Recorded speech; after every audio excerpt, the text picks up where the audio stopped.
Philadelphia, Mississippi, 1964. A small southern town, quiet and stubbornly rooted in tradition, suddenly found itself the center of a storm. Across the South, a legacy of hatred was being challenged. The voices of freedom had come knocking, and in Philadelphia, the response would be fire, fear, and blood. That summer, the winds of change carried both hope and danger. For Black Mississippians, the air whispered of long-denied rights. For much of the white population, the same air stank of an invasion by outsiders. Mississippi had no desire to stand at the crossroads of history, but history had arrived, and it demanded an answer. The clash became clear with the arrival of young volunteers.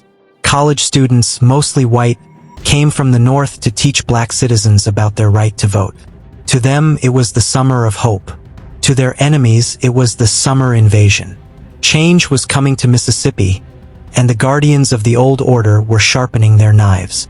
Among the organizers were Michael Schwerner, a 24-year-old New Yorker with a goatee and a stubborn heart; James Chaney, a local Black activist from Meridian who knew the dangers all too well; and Andrew Goodman, a 20-year-old idealist fresh from Queens. Different men, different worlds, but united by one mission: freedom. Their work began with churches, the heart of Black communities. But in Mississippi, even churches weren't safe.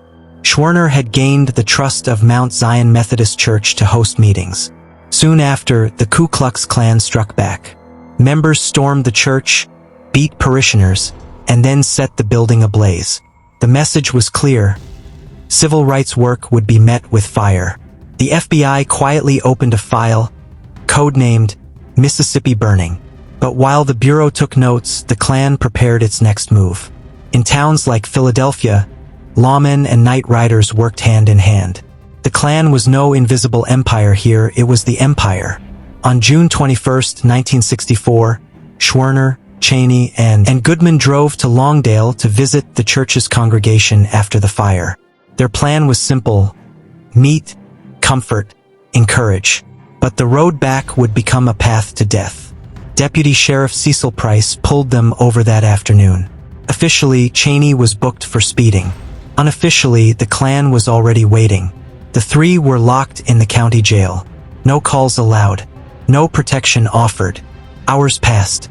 Then, around 10:30 p.m., Price released them into the dark Mississippi night. What happened next would echo through history. The three men set off in their station wagon. But they didn't get far. Headlights appeared in the rearview mirror. Cars speeding closer. Engines roaring like hounds on a hunt. The chase hit 100 miles per hour, until Price's cruiser forced them off the road. What followed was no arrest. It was an execution. The men were beaten. Schwerner and Goodman, both white, were each shot once. Chaney, Black, was shot 3 times. Their bodies were dumped in an earthen dam at Old Jolly Farm, covered by tons of clay and silence. In the killers' minds, the crime was finished. But silence could not hold. When the three failed to return, alarm bells rang. The FBI moved fast, flooding Philadelphia with agents. First, locals sneered.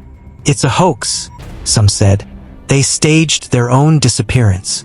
The Mississippi establishment claimed the men were hiding to embarrass the state. But in the North, few doubted the truth. 2 days later, their burned-out station wagon was found near a swampy creek. Charred metal, melted glass, and a stopped watch told a darker story. Publicly, hope flickered. Privately, agents knew the truth. The men were dead. The only question was where. The FBI swarmed Mississippi like never before. Hundreds of agents, sailors dragging rivers, informants recruited at Klan rallies. Locals whispered. The Klan snarled. But slowly the wall of silence cracked. The Bureau's secret weapon? An informant, still known only as Mr. X. On July 31st, Mr. X finally broke. He told the FBI where the bodies were. Buried beneath an earthen dam on Old Jolly Farm, land owned by a wealthy Klansman.